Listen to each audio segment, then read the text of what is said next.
Halo Pak Fandi, kami dari kelompok Gameboy ingin mempresentasikan hasil game kami untuk keperluan luas di sini. Tampilan pertama itu adalah di menu. Ini adalah tampilan menu kami. Kami mendesain UI menu kami itu dari tanpa, baik dari background-nya, text button-nya, icon-icon itu hover-nya yang ketika hover itu kami juga bisa dari tanpa. Itu akan kami jelaskan code-nya di kemudian nanti kita akan jelaskan terlebih dahulu tentang gameplay ini. Ini pas awal ada settingnya bahasa gameplay itu bisa kita tunjukkan. Oke, yang selanjutnya ada about. Nah di about ini ada berisi tentang game itu menceritakan tentang apa, ada developer yang sampai untuk kami bagaimana dari kelompok gameplay. Kayak sedikit ulang kembali ya, game itu menceritakan tentang seorang anak laki-laki, yaitu dia kehilangan saudara kita, yaitu player, dia kehilangan saudara laki-lakinya dan dia memutuskan untuk pergi mencari saudara laki-lakinya itu di berbagai desa sampai dia ke sebuah desa terakhir di mana desanya itu sepi dan kosong itu. Nah di situ dia menemukan clue tentang keberadaan abangnya atau laki-lakinya. Jadi kenapa dia memutuskan untuk menelusuri desa tersebut, karena dia yakin dan percaya bahwa di dalamnya itu ada jalan bagaimana pergi laki-laki yang tersebut. Oke, kita lanjut ke dalam game-nya. Kita bisa memulai video dengan menekan tombol start. Nah, kisah anak laki-laki yang kehilangan saudara laki-lakinya. Dia pun memutuskan untuk pergi ke sebuah desa yang kosong dan hampa. Karena itu merupakan desa terakhir untuk mencari saudara laki-lakinya yang telah hilang. Sesampainya di desa itu, ia tidak sengaja menemukan sepatu milik saudara laki-lakinya. Oleh karena itu, dia memutuskan untuk menjelajahi desa tersebut karena dia sangat yakin ada petunjuk tentang saudara laki-lakinya yang telah hilang di desa tersebut. And this is Brothers. Oke, long story short itu tentang cerita singkat tentang gamenya.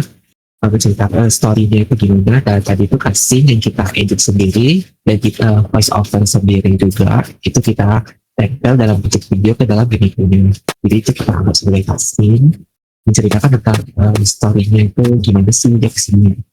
Ini kita udah masuk ke tapi live game-nya. Ini tuh titik spawn kita. Nah ini tuh game awal, atau di awalnya kita bisa maju. Nah di sini tuh di awal tuh kita dapat paper di mana commands kita pakainya itu apa aja sih kita tuh. Nah ini ada movement dan action di mana ada WS atau WASD seperti yang saya ini, kemudian ada shift untuk lari, spasi belopa, dan actionnya juga ada beberapa kayak ada item seperti sepatu dan sebagainya. Kita kasih dia itu nggak dipencet, nggak di apa-apa, dia cuma kalau kita deketin si papernya itu yang di tanah, itu dia bakalan pop up si paper movement-nya. Oke, lanjut. Sebentar, saya di sini akan menjelaskan tentang UI-nya terlebih dahulu. Nah, di awalnya ini di UI player-nya ini kita itu ada inventory di bawah. Nah, itu ada 6 hotbar inventory di mana nanti kita bakalan ada items yang dapat ditaruh di bawah ini. Untuk movement inventory-nya itu ada di 1, 2, 3, 4, 5, 6.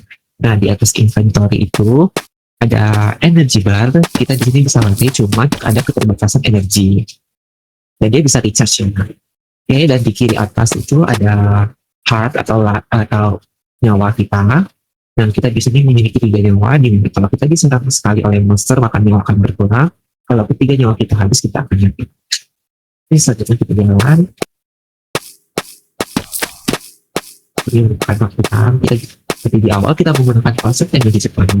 Kita memakai Jepang Sakura, kita menggunakan satu modulnya di jalan Jepang. Karena aset-aset yang berkaitan dengan desa-desa Jepang.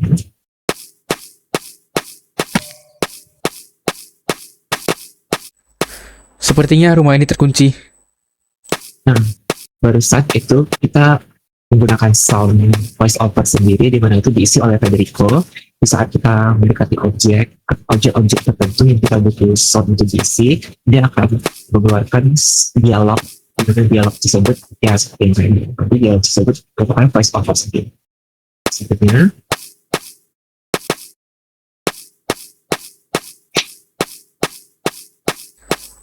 Desa apa ini? Kenapa desa ini terlihat sangat sepi dan menyeramkan? Nah, barusan juga merupakan dialog yang kita isi sendiri. Dialog player merupakan dialog yang diisi oleh player itu. Nah, di sini kita mendapatkan sebuah paper, di mana paper ini kita Ini seperti altar persembahan. ini Mungkin aku harus menemukan tempat ini. Nah, paper ini merupakan clue si player gitu. Ngapain sih biar nggak bingung gitu. Nah, seperti yang tertulis di sini, kita harus mencari si altar atau tempat penyembahan gitu. Nah, kita harus mencari si altar ini ada di gambar papernya itu. Kita cari.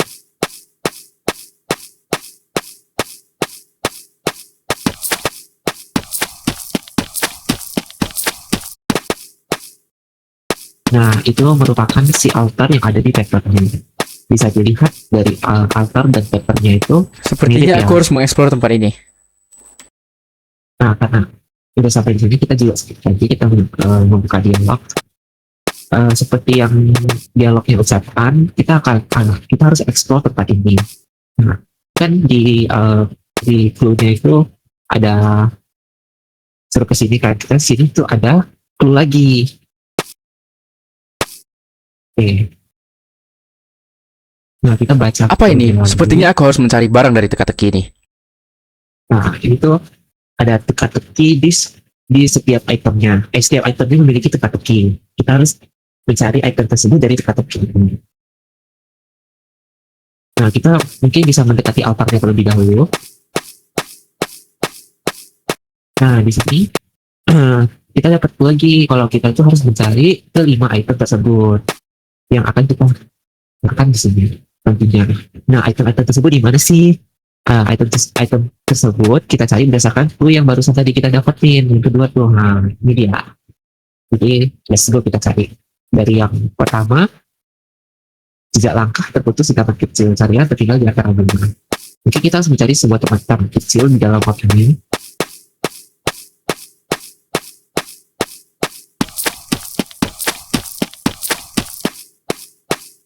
Atau kalian nggak harus sesuai urutan sih untuk cari itemnya, bisa juga random mana duluan yang kalian kayak langsung, oh iya ini tuh di sini tuh gitu, nggak harus urutan sih. Nah, ini kan tadi taman kecil guys, ini tuh ada taman kecil, terus katanya kayak di bunga gitu kan. Nah, kita harus cari sih, Ini kan sepatu miliknya. kita harus take itemnya. Nah, kita dapat sepatu untuk item pertama. Itu akan masuk ke dalam inventory kita. Itu monsternya guys. Monsternya itu mengejar. Dia tetap akan mengejar sampai kita tuh harus lost vision dari dia. Beneran nggak nampak di depan matanya. Kalau kita tetap kelihatan, even cuma ngintip juga, dia tuh masih kejar guys. Jadi itu sebenarnya improvisasi dari kita, sesuai komentar Pak Kandi sebelumnya, karena yang presentasi tugas kemarin kan kita dibilang monsternya itu seperti cuma. Jadi kita improvisasi kembali. Oke, kita mungkin bisa lanjut ke cari ke item kedua. Ini kan Nah, handphonenya. Nah, ini pokoknya ada item kedua dan merupakan handphone milik saudara ini. Oke, next kita cari ke item ketiga.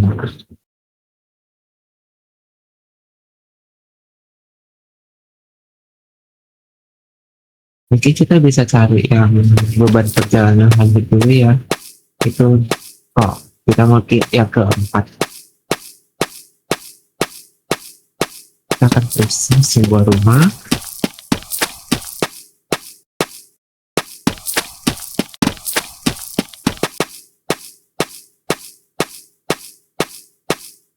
Oh iya, kalian tuh bisa banget loh. Kalau udah dapat satu item, mau kalian bakar terlebih dahulu atau enggak langsung bakar semuanya juga nggak apa-apa. Cuman just for information, monster kami. Oke, di sini tuh ada lost information bahwasanya monster kami itu madness-nya naik ketika kita membakar 5 item sekaligus. Jadi dia, oke, sorry, ini adalah item ketiganya. Ini juga kameranya. Itu merupakan kamera. Oke, next. Monsternya itu Di sini juga sama ada lost information sebenarnya yang terjadi pada penjelasan ketika kita bakar item terhadap monsternya. Tapi itu harus membakar 5 item dulu untuk naikin madness monsternya, bukan per item.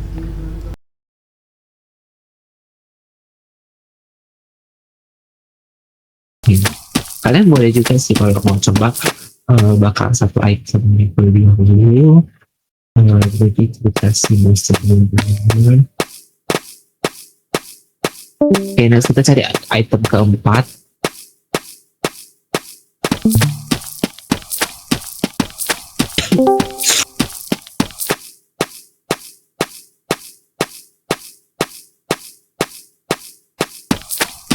Oh iya, item keempat kita, kelima item kita ini posisinya fix. Kita tidak spawn random. Kenapa? Karena ya seperti awal tadi kita itu menggunakan teka-teki yang fix. Jadi kita nggak bisa spawn random.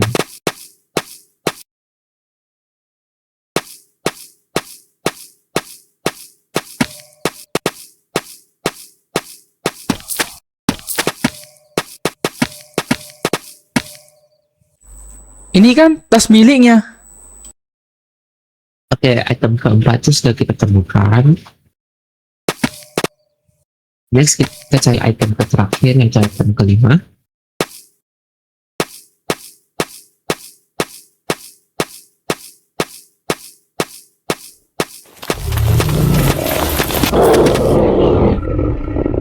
Itu itu adalah kita saat diserang oleh monsternya. Nah, seperti yang di awal tadi aku bilang, lihat darah kita akan berkurang menjadi 2 karena kita tadi sudah diserang monsternya sekali, dan kita sisa 2 berapa lagi. Dan kalau sudah diserang kita akan balik ke nggak di awal sih sebenarnya, cuma mendekati awal tadi. Kita akan respawn di sana, namun item kita tidak hilang. Kita tidak memiliki item yang sudah kita dapatkan tadi. Jadi kita tinggal lanjut mencari item yang belum kita temukan.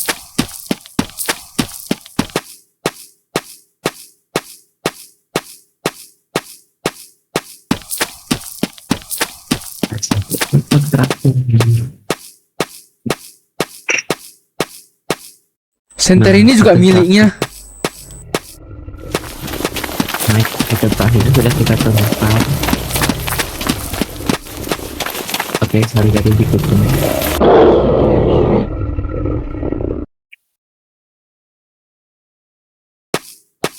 Seperti yang saya bilang tadi, kita tuh beneran harus di luar pandangan si monsternya.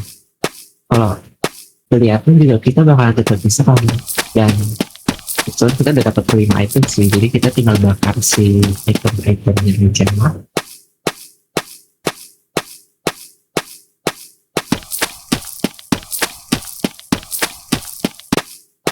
Emang monster kita agak susah guys diracun, susah sesuai request bapak tadi, karena monster kita sebelumnya terlalu simpel dan buat sini.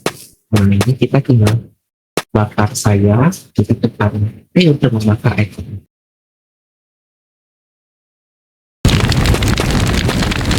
Setelah dibakar semuanya, maka dia akan muncul api, lalu dia akan muncul dua titik dan kita bisa pick up di dekat atapnya itu. Nah, ini kita ambil. Kita lihat dulu nih, kita Akhirnya saya mendapatkan petunjuk untuk segera pergi dari desa ini. Dan sesuai yang dialog ucapkan itu nanti kita melihat desa tersebut di mana itu ada di sudut kiri bawah negeri ini, tempat terbang merah. Nanti kita harus mencarinya. Ini sudah pintu.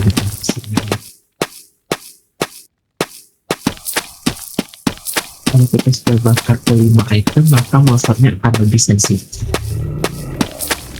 Jadi kalian bisa sedikit lebih mempermainkan mekanisme. Nah, di sini kita itu untuk gate keluarnya atau jalan keluarnya itu merupakan sebuah portal yang kita sambung. Sepertinya aku harus segera meninggalkan desa ini. Ke dalam story.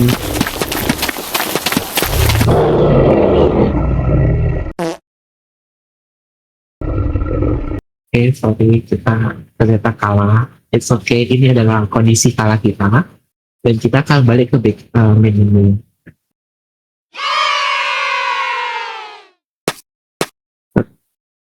Nah, setelah semua itu dikumpulkan, maka akan muncul indikator api di mana itu menunjukkan semua item sudah terbakar semua. Gitu. Nah, next itu bakalan muncul sebuah clue baru lagi di dekat altar. Kita bisa ambil dan kita baca lagi clue-nya. Akhirnya saya mendapatkan Oke, petunjuk kita untuk buka. segera pergi dari desa ini. Dia bilang ucapan itu merupakan petunjuk untuk keluar dari desa. Dimana kita harus mencari, kita dibilang pergilah ke sudut kiri bawah negeri ini, tempat gerbang merah berdiri di antara bunga sakura. Kita telah mencari Tori yang ada di gambar seperti ini, yang di posisinya itu ada di kiri bawah negeri ini. Oke. Nah, Torinya itu merupakan sebuah foto untuk kita keluar dari desa ini. Itu adalah kondisi kita. Ini kita cari monsternya dulu. Kenapa gitu? Karena kan kita sudah membakar semua item, which is monsternya itu level up dan menjadi lebih susah, lebih efektif, dan larinya lebih kencang. That's why kalau udah bakar 5 item, kita harus lebih hati-hati sih. Kita harus lebih ke main trick kayak putarin si monsternya dulu supaya kita bisa lari ke arah gerbang, karena dia lebih susah aja sih. Dia level up kalau udah kita bakar dulu. Oh iya, monsternya itu nggak bisa masuk ke area tengah ini ya. Wait ya. Ini kita pancing monster dulu supaya dia speed.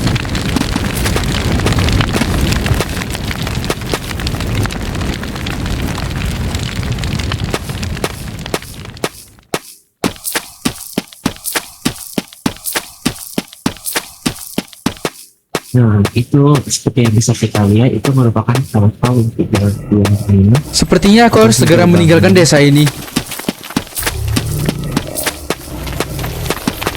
Ini adalah Pada saat itu, ia diculik oleh sekelompok peneliti ilegal yang menggunakan manusia sebagai bahan percobaan. Kemudian, ia pun dibawa ke ruang lab percobaan mereka untuk dilakukan penelitian terbaru mereka. Cairan yang entah apa kandungannya pun disuntikkan ke dalam tubuhnya.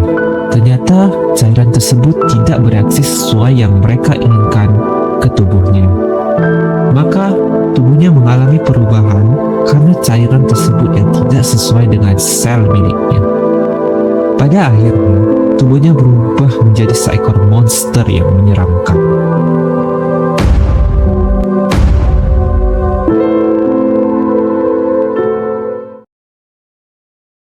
Nah, itu adalah win condition kita, di mana kita memberikan cutscene cerita apa sih yang sebenarnya terjadi sama saudara laki-lakinya dan kenapa gitu. Ya, itu kita edit dalam bentuk video, kita voice over sendiri juga, dan itu tuh kayak si playernya ini pingsan dan dia kayak ke replay dalam memorinya itu kenapa apa yang terjadi sama saudara laki-lakinya. That's why videonya kita bikin agak nge-glitch karena itu buat replay di memori. Kita udah lakuin kondisi. Sekian penjelasan gameplay dari game kita yang bernama Common Box. Makasih. Kasih, Pak.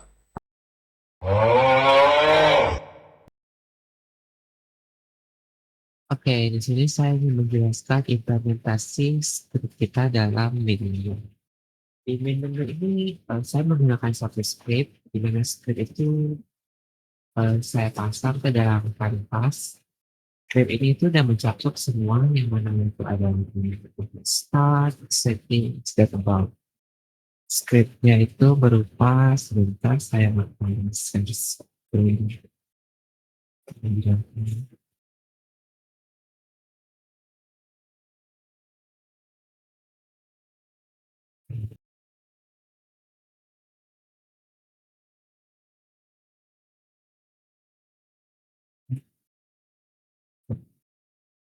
Nah, script ini bernama menu manager.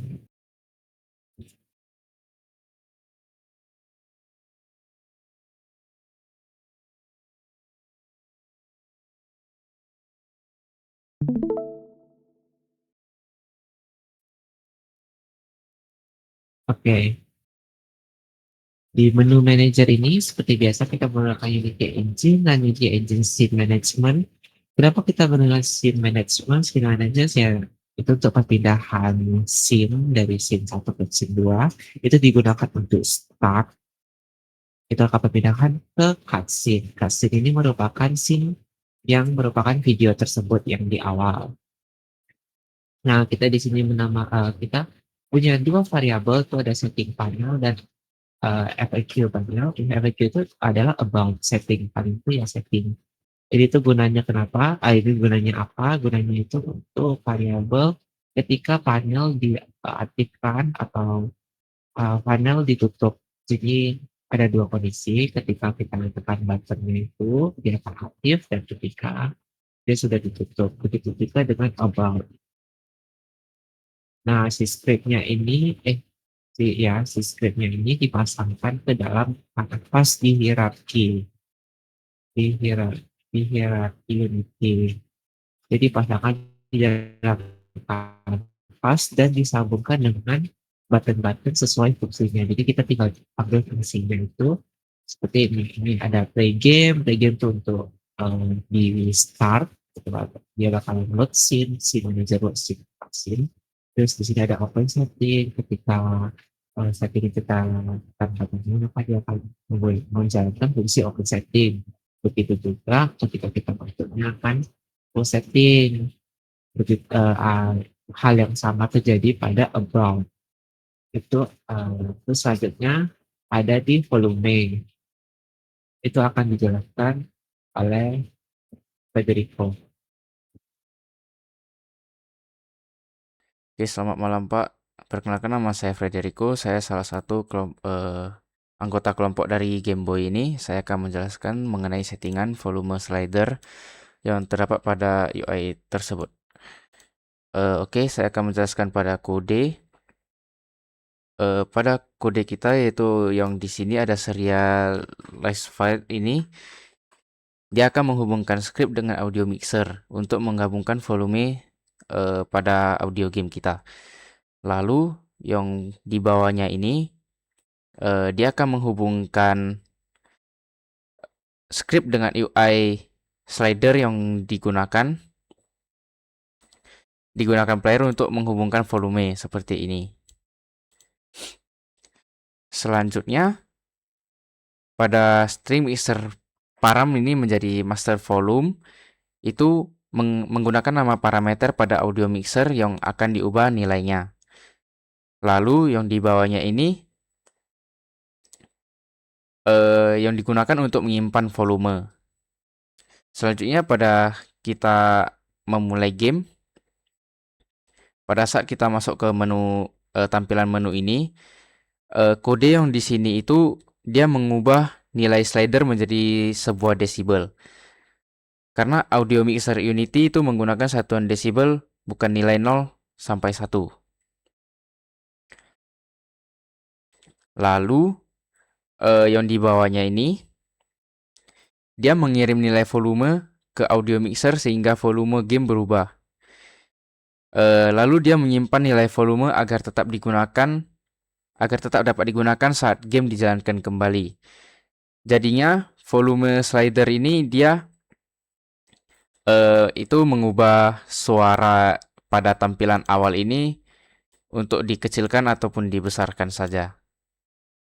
Sekian, terima kasih dari saya.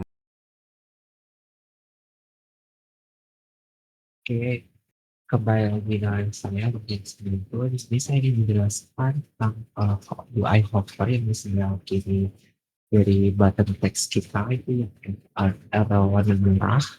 Nah, di sini itu dia simple banget ya. Kita memang menggunakan coding, tapi isi codingnya itu cukup image preview doang. Jadi kita menampilkan gambar itu, oh ya, si panah merah itu merupakan image. Jadi kita cukup menampilkan gambar dan kita setting di Unity-nya itu di buttonnya itu kita tambah namanya event trigger. Jadi itu kita tambah event trigger. Jadi ketika kita pakai dua, dia itu ada pointer enter dan pointer exit. Jadi ketika dia enter, maka Oh sorry, masih share screen sih. Saya kita selesai. Jadi maka sorry kepencet atau apa. Maka kita menggunakan event trigger. Jadi event triggernya itu kita ada dua. Jadi yang pertama itu pointer enter ketika si pointernya itu mengarah ke buttonnya. Itu show image atau show si itemnya itu. Dan juga enter pointer exit ketika pointernya itu sudah keluar dari jangkauan si buttonnya. Jadi makanya si image-nya itu bakalan kondisinya false. Selanjutnya kita akan masuk ke dalam game itu ya tadi cutscene. Di sini saya akan menjelaskan kok tentang cutscene-nya terlebih dahulu. Cutscene-nya ini aku ada menggunakan code untuk merender eh, gamenya. Kita merender game masuk ke dalam gamenya. Karena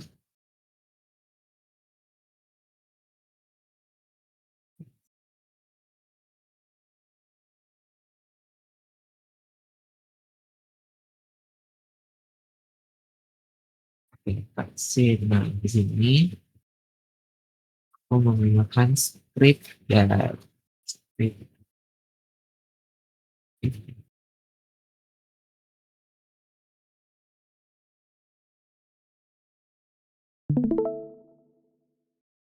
Nah, di sini aku menggunakan script untuk cutscene-nya. Aku menggunakan script video scene loader. Jadi scriptnya ini ini tuh ada keterangannya. Jadi scriptnya ini berfungsi untuk apa sih? Dia tuh untuk selain pindah scene, tapi dia juga merupakan script yang berfungsi untuk ngeload si aset-aset atau isian dari game kita itu di balik layar. Walaupun dia nggak sepenuhnya ya bisa nge-load asetnya, cuman dia harus mengurangi durasi rendernya karena game kita itu kan lumayan banyak asetnya tuh, jadi dia ngerendernya tuh cukup lama. That's why kita mulai merendernya terlebih dahulu. Ini merupakan code yang digunakan untuk merender si main game kita itu supaya dia tidak terlalu lama ya nge-loadnya. Jadi di sini kita menggunakan async operation, yaitu untuk membuat scene sedikit demi sedikit dan gamenya tetap berjalan, tapi video tetap diputar, jadi dia di background terjadi. Oke, next kita akan masuk ke dalam game ini. Oke, di sini saya ingin menjelaskan UI di dalam gamenya. Nah, dalam gamenya aku tuh mau jelasin UI dari nyawanya terlebih dahulu yang ada di kiri atas. Yang ada 3 nyawa itu. Nah, setiap setiap kali kita diserang monster atau kita ketangkap oleh monster, si love-nya itu akan berkurang 1 sampai habis. Sampai kondisi condition kita itu lose atau kalah. Nah, di dalam code kita itu pertama itu ada header reference ya. Jadi itu cuma untuk menyimpan apa namanya variabel doang. Terus ini juga ada menyimpan variabel juga sih sebenarnya header-header ini. Terus kita masuk ke dalam pengurangan. Di sini kita menggunakan perulangan. Pertama condition dulu. Setelah condition berjalan, conditionnya itu merupakan pengecekan nilai-nilai. Jadi kode ini itu condition if-nya ini itu memastikan bahwa nyawanya itu udah terhubung, jadi hard itemnya udah terisi. Jadi dia nggak nol. Terus kita habis itu kita masuk ke perulangan pula. Kita masuk ke inisialisasi di mana kita mengambil jumlah nyawa yang tersedia. Ini yang ada di integer, current life, sama dengan nah, itu mengambil jumlah nyawa yang tersedia. Selanjutnya kita masuk ke perulangan. Perulangan ini untuk seluruh hatinya atau nyawanya. Dia cek Nah, di dalam perulangan ini ada kondisi kan, kondisinya itu berguna untuk mengecek objek kosong. Terus dia akan menampilkan atau menyembunyikan. Jadi kalau misalnya dia aktif, set aktifnya itu dia merupakan true, maka si nyawanya itu akan tampil. Kalau dia false akan sembunyi. Jadi tergantung nyawanya itu gimana. Jadi kita menggunakan perulangan. Jadi contoh, kalau current life-nya 3, kan current life-nya 3. Jadi 0 itu lebih kecil daripada 3, kondisinya true. 1 lebih kecil daripada 3, kondisinya true. 2 lebih kecil daripada 3, kondisinya true. Itu perulangannya. Nah, jadi hasilnya itu maka akan ada 3 love, karena 3 perulangan kita kondisinya true semua.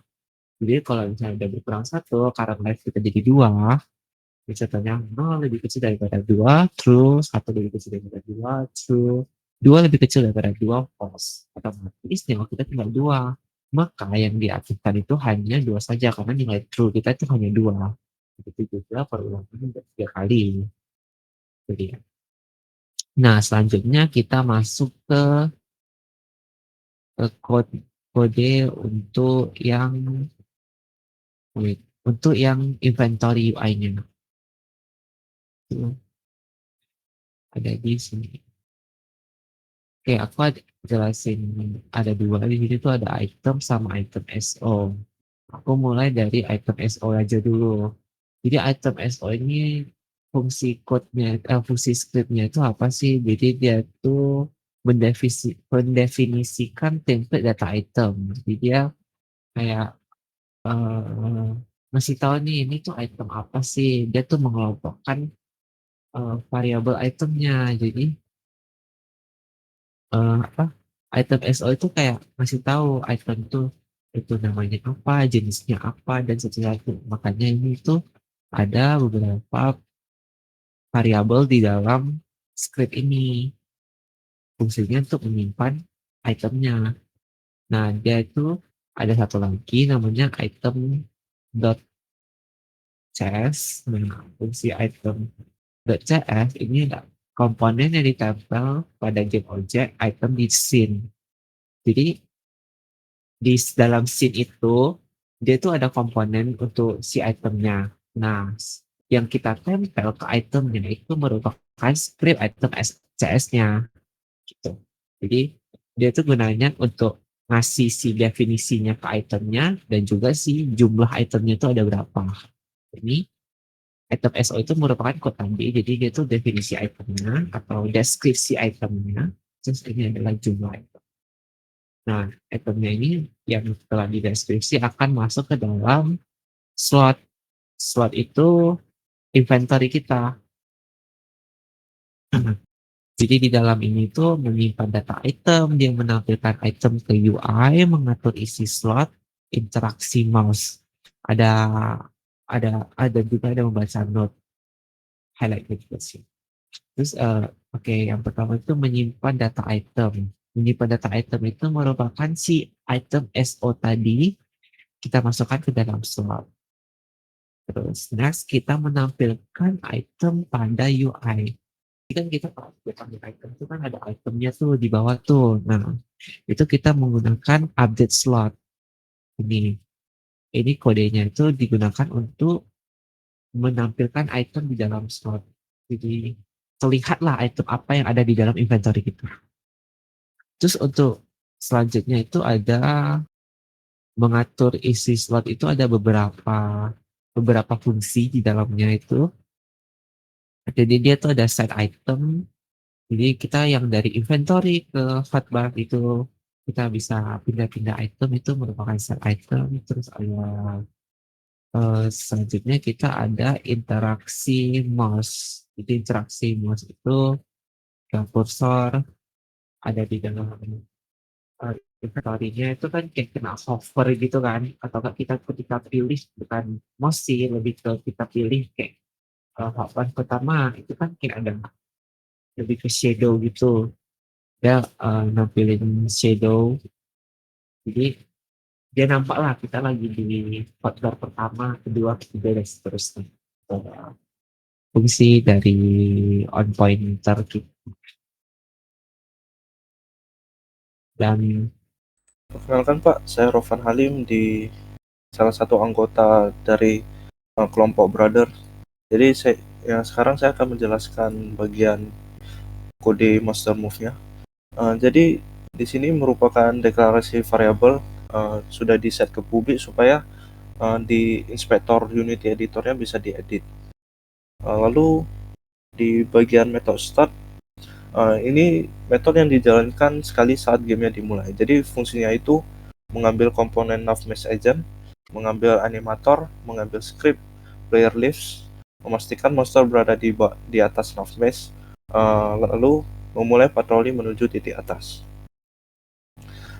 Di metode update ini dijalankan di setiap frame. Jadi fungsinya itu menghitung jarak monster ke player, menentukan apakah monster sedang patrol atau chase.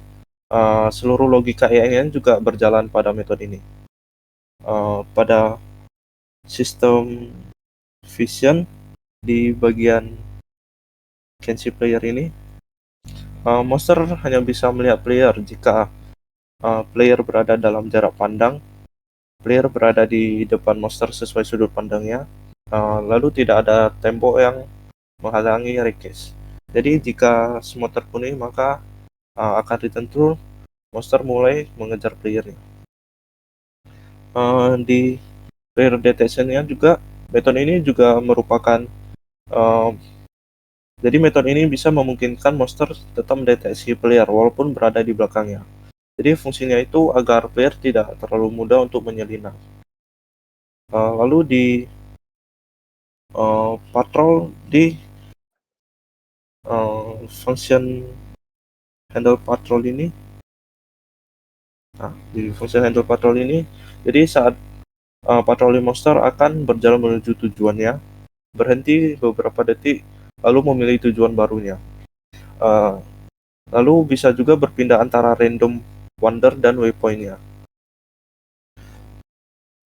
Lalu di bagian function handle chase-nya juga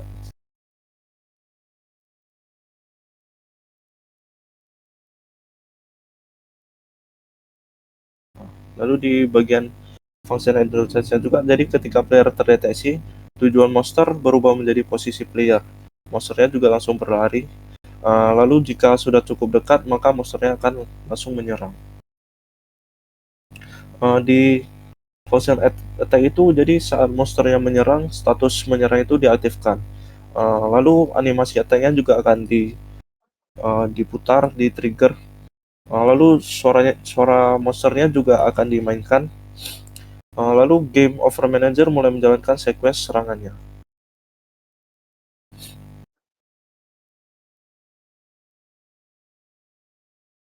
Nah, lalu di function on attack hit, player itu bisa terkena serangan. Jadi metode ini dipanggil menggunakan animation event. Jadi ketika tangan monster mengenai player, maka nyawa player akan berkurang. Game Over Manager juga diberitahu bahwa player terkena serangan. Lalu di bagian down attack-nya juga, itu ketika monsternya selesai menyerang, monsternya akan menunggu beberapa detik. Setelah cooldown-nya selesai, maka monsternya baru boleh menyerang lagi. Ini juga mencegah monsternya menyerang terus-menerus. Lalu di bagian kamera sync-nya, jadi saat monsternya mengejar, kamera player itu langsung bergetar. Jadi semakin dekat monster dengan player, maka getaran di kamera playernya itu akan semakin kuat. Efek ini juga meningkatkan ketegangan untuk player yang sedang bermain. Lalu di bagian power up ini, jadi ketika power up-nya aktif, maka animasinya akan berubah. Suara power up juga akan dimainkan. Lalu kecepatan monsternya akan meningkat. Lalu monster juga akan langsung masuk ke mode mengejar. Jadi kalau playernya bersembunyi juga tidak berpengaruh pada monsternya. Monsternya akan tetap selalu mengikuti playernya dimanapun dia berada. Nah, lalu di trigger roll itu, setelah beberapa kali monsternya berhenti saat patroli, maka monsternya akan memainkan animasi roll dan mengeluarkan suaranya. Kemudian monsternya juga akan kembali melanjutkan patrolinya. Jadi tujuannya itu agar monster terlihat lebih hidup saja.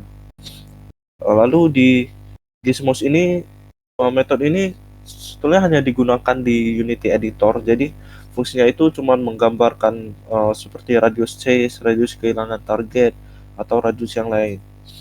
Dan juga untuk sudut pandang monsternya.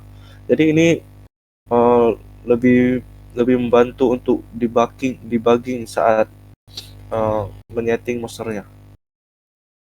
Sekian Pak, terima kasih. Selanjutnya kan dipresentasikan oleh teman saya. Selamat malam Pak, nama saya Brian Kelvin. Jadi di sini saya akan menjelaskan singkat tentang script inventory-nya. Jadi di sini ada fungsi pickup. Jadi di sini itu jika player memencet key E, maka barang tersebut akan hilang karena fungsi destroy di sini akan aktif. Dan di sini ada yang namanya max start size. Jadi di sini max start size itu kegunaannya agar player tidak bisa mengambil lebih dari satu barang. Setelah itu di sini saya akan menjelaskan tentang handle drop equipment. Nah, jadi di sini handle drop equipment itu jika player memencet tombol Q, maka barang tersebut akan kembali ke dunia game. Setelah itu ada juga yang namanya handle read note. Jadi di sini jika player memencet key F, maka note teka-teki tersebut akan keluar agar player bisa membacanya dan memencet tombol escape untuk kembali. Setelah itu ada juga yang namanya handle hotbar selection. Nah, jadi di sini handle hotbar selection itu kegunaannya, jadi di sini player bisa memilih 1 sampai 6 untuk memilih slot yang ingin dipilih. Jadi ingin memegang item apa, jadi bisa menggunakan 1 sampai 6. Sekian dari saya. Seterusnya akan dijelaskan oleh Citra. Oke, selamat pagi Pak Fandi. Saya Jetro dari kelompok Game Boy. Ingin menjelaskan tentang script movement player kami. Jadi di sini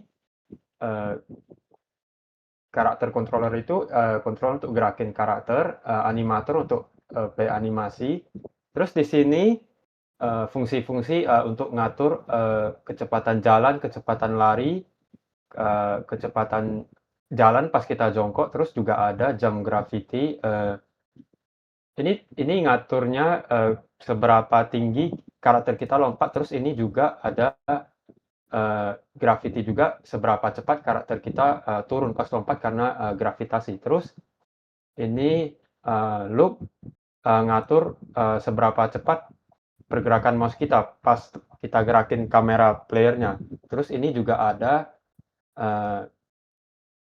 crouch, terus default head-nya itu pas kita lagi berdiri, ibaratnya seberapa tinggi gitu. Terus ada crouch head juga seberapa tinggi waktu karakter kita jongkok kameranya. Terus stamina ada ada seberapa banyak gitu maksimal stamina yang karakter kita miliki. Terus ini juga ada stamina drain rate, seberapa cepat stamina karakter kita berkurang pas kita lagi lari. Terus ini stamina regen, seberapa cepat stamina kita bertambah pas kita udah berhenti lari gitu. Terus ini stamina regen delay, seberapa cepat stamina kita bertambah, ibaratnya delaynya pas kita berhenti berlari berapa lama biar dia bisa tambah kembali. Terus ini minimal stamina turun, berapa stamina yang dibutuhkan minimal agar kita bisa lari gitu. Terus ini juga ada berapa stamina yang dibutuhkan biar kita bisa lompat. Terus ini juga ada fungsi ini di mana kita biar kita pas main kursornya itu bisa tetap terkunci di tengah layar. Terus ini juga ada beberapa fungsi di mana misalnya contoh ini W kita bisa assign W untuk biar karakter kita bisa maju, S untuk mundur, D untuk gerak ke kanan, dan A untuk gerak ke kiri. Terus ini juga ada kita left shift biar bisa lari, terus space biar bisa lompat, dan tombol R untuk jongkok. Terus juga ini ada fungsi biar kita bisa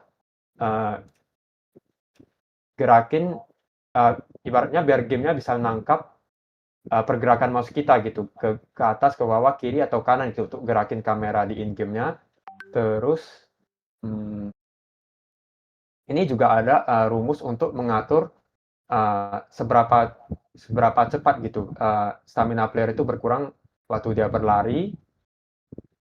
Terus ini juga ada fungsi biar kita player pas stamina sudah habis kita nggak bisa lari lagi. Terus lagi, terus ini sama sih, ini cuman untuk ngatur pergerakan kamera player. Terus ini juga intensity itu biar kamera player kita itu dia bergetar waktu dikejar sama monster. Terus sekian sih, itu aja sih Pak. Dah.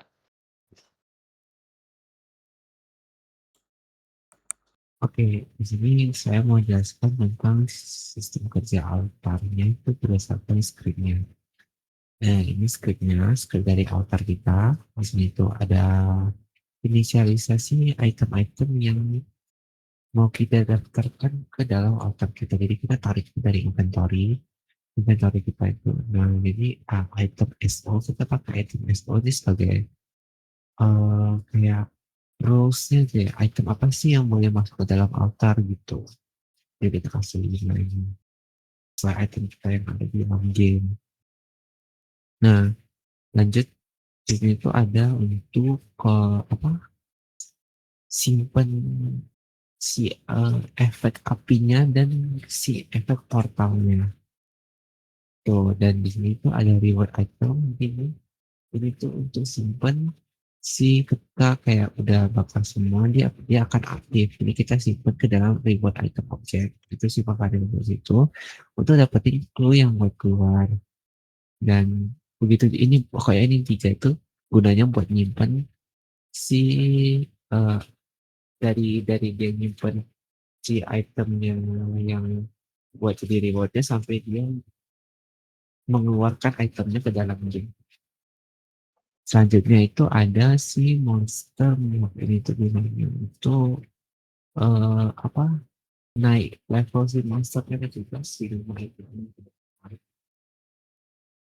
Nah, kalau ini untuk melihat apakah si playernya itu lagi lihat altar atau enggak supaya dia itu muncul si teks item-itemnya yang mau dibakar.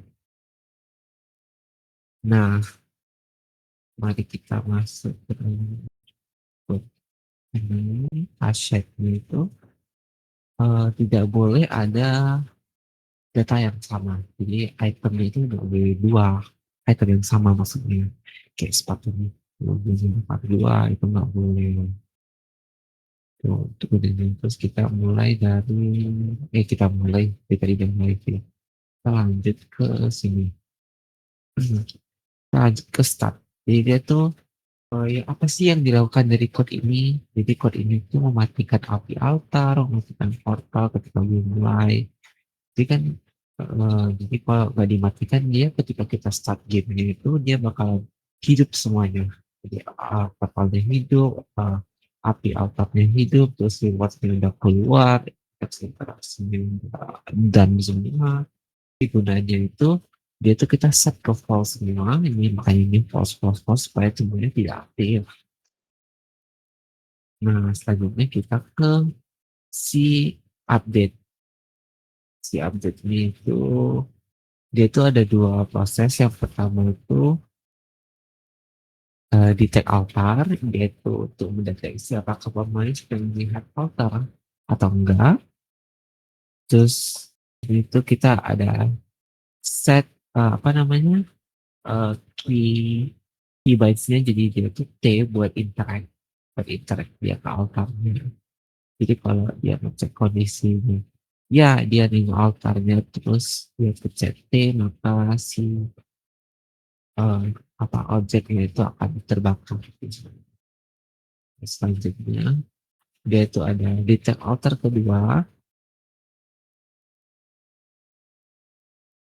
Jadi itu gunanya itu buat si apa?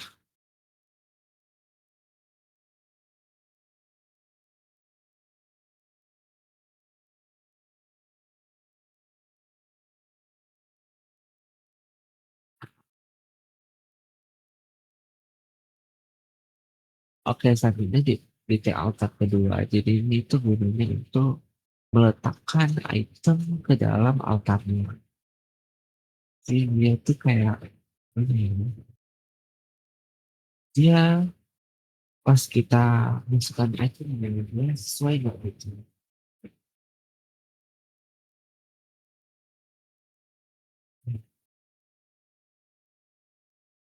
Terus selanjutnya ada try over item. Di try over item itu memastikan di inventory-nya itu ada atau enggak, maksudnya bisa masuk atau enggak si inventory ke dalam altarnya itu. Terus dia mengambil item yang mau dibakar, itu juga di dalam sini. Terus dia mengecek apakah slotnya kosong, tidak ada item yang di-equip, terus dia mengambil item, mengecek apakah item termasuk item altar, tadi juga tentang item persembahan, mengecek apakah item sudah pernah dipersembahkan, jadi tidak dipersembahkan kedua kali, terus dia menambahkan item ke dalam persembahan, begitu item yang bukan masuk, ini buat ke dalam list kalau itemnya ditambah ke persembahan, mengurangi jumlah item di dalam inventory juga di sini. Jika habis maka akan di clear. Jika ada maka ada set apa itu seperti code yang di awal. Terus menampilkan pesan, jadi pesannya itu jadi dia akan menampilkan pesan kalau item A itu sudah dipersembahkan, item B yang dipersembahkan. Terus mengecek apakah semua item itu sudah lengkap atau sudah semuanya. Kalau sudah lengkap maka akan lanjut ke check all over, jadi semua ke aktifkan portal. Jadi aktifkan portal lalu dia memanggil si yang spawn reward item itu merupakan yang clue buat mencari portalnya. Jadi dia mengaktifkan mencari portal, spawn reward item itu yang merupakan clue, terus dia power up monster kita yang supaya speednya nambah. Itu adalah fungsi dari script altar kita ini yang lainnya sampai 291. Terima kasih.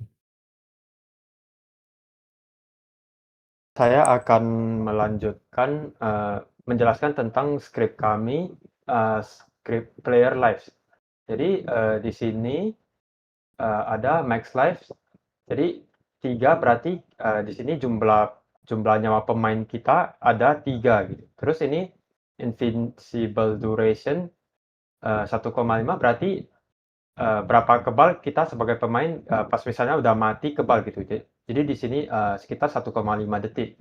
Terus ini respawn point mengatur tempat di mana kita player akan respawn pas ditangkap monster gitu mati. Terus ini juga ada fungsi untuk menampilkan cutscene lusin atau cutscene kala pas nyawa kita tiga-tiganya udah habis gitu. Terus ini juga ada fungsi untuk ngatur untuk biar memastikan nyawanya itu selalu di jumlah yang maksimal gitu pas kita memulai gamenya. Karena kan nyawanya kita 3 berarti gamenya harus memastikan kalau misalnya pas kita mulai selalu ada di 3 gitu nyawanya. Terus ini ada fungsi juga untuk cek status pemain. Misalnya kalau kita kayak yang tadi gitu, kalau misalnya kita baru respawn masih invincible, kalau kita diserang monster kita belum bisa mati gitu. Tapi kalau misalnya durasinya udah habis kita baru bisa mati. Terus ini juga ada fungsi ini current lives, itu fungsinya untuk mengurangi jumlah nyawanya gitu pas playernya mati. Jadi misalnya kok kita masih ada 3 terus kita mati sekali, dia jadi 2 gitu nyawanya. Terus ini juga ada fungsi kalau misalnya nyawa kita udah sama dengan 0 atau udah habis gitu, maka cutscene game over-nya itu akan dimainkan. Terus ini juga ada fungsi respawn, fungsi biar untuk mengatur biar kita bisa respawn setelah ditangkap oleh monster. Terus ini juga seperti yang tadi, dia mengatur agar kita player bisa kebal sementara setelah mati gitu. Terus udah sekian itu aja sih.